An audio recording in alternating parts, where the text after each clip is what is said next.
নমস্কার বন্ধুরা, মিতাস কিচেনে সবাইকে অনেক অনেক স্বাগত।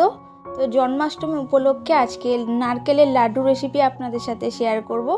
তো আজকে লাড্ডুটা কিন্তু চিনি ছাড়াই বানাবো আর খেতে দুর্দান্ত স্বাদের হয়। এটা আপনারা জন্মাষ্টমী হোক বা অন্য কোনো ওকেশানে ঠাকুরকে ভোগ নিবেদন করতে পারেন এবং বাড়ির জন্যও কিন্তু বানিয়ে নিতে পারেন। আর বানানো ভীষণ সহজ।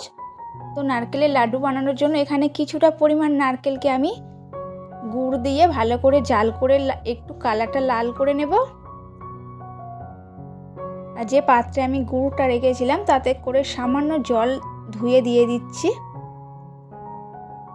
তো বেশ লাল করে ছাইটা মেরে নেব। আর এখানে আপনারা একটু এলাচের গুঁড়োও ব্যবহার করতে পারেন।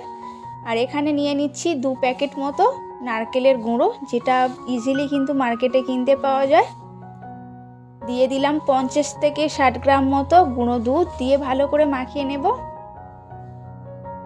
আর সামান্য পরিমাণে একটু ফুড কালার ব্যবহার করেছি। তো যদি আপনারা শুধু সাদা বানাতে চান তাহলে ফুড কালারটা এড়িয়ে যেতে পারেন। তো এখানে ফুড কালার ব্যবহার করেছি, আপনারা পানের রসও কিন্তু ব্যবহার করে কালারটা চেঞ্জ করে নিতে পারেন। তো তারপরে দিয়ে দিলাম গোলা দুধ। তো গোলানো দুধটাকে দিয়ে ভালো করে মাখিয়ে নিতে হবে। তো আপনারা ফুড কালার না ব্যবহার করলে খেতে কিন্তু একই রকম স্বাদের হবে। তো দেখতে ভালো হওয়ার জন্য আমি ফুড কালারটা ব্যবহার করেছি। তো মেখে নেওয়ার পরে 5 মিনিট মতো রেস্টে রেখে দিয়েছি। দেওয়ার পরে এরকম হাতের মাঝখানে রেখে গোল গোল করে নিতে হবে।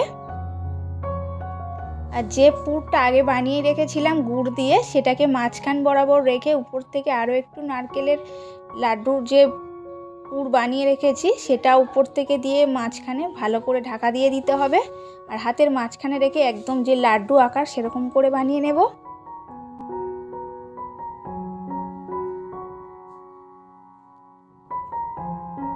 তো এরকম গোল করে বানিয়ে নিচ্ছি। বানানো কিন্তু খুবই ইজি।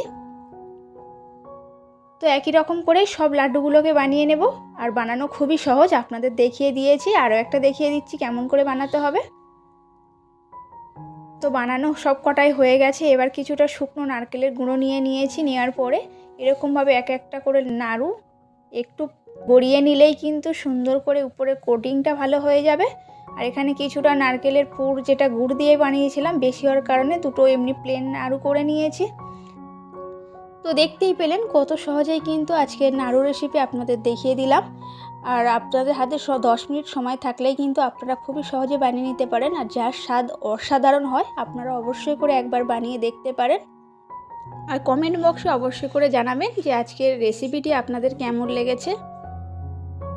তো একে একে সব লাড্ডুগুলোকেই বানিয়ে নিয়েছি আর দেখতে ভীষণ সুন্দর হয়েছে। আর সামনের জন্মাষ্টমীতে কিন্তু চিনি ছাড়া নারকেলের লাড্ডু আপনারা খুবই সহজে বানিয়ে নিতে পারেন। তো আজকের রেসিপিটি এই পর্যন্ত। যদি ভালো লেগে থাকে লাইক, শেয়ার, কমেন্ট করতে ভুলবেন না। আর চ্যানেলে এখনও পর্যন্ত নতুন বন্ধু হয়ে থাকলে প্লিজ চ্যানেলটিকে সাবস্ক্রাইব করে পাশে থাকবেন। দেখা হচ্ছে পরের আরও একটা ভিডিওর সঙ্গে।